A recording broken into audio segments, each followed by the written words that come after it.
utzi txuritan.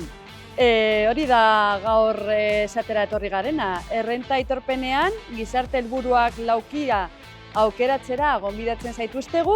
Azkenean berdintasuna, ekitatea eta justizia soziala sortuko dituen zerga sistema bat eskatzera etorri gara, eta nola, ez parte hartzea guztion esku dago, bai pertsonengan eta bai enpresengan, eta animatzen zaituztegu orain aitorpena egin behar dela, 0,7 laukitxo horretan isa jartzea eta gurekin bat egitea gizarte berdintsuago eta justizia sozialean oinarritzen den gizarte bat elkarrekin sortzeko.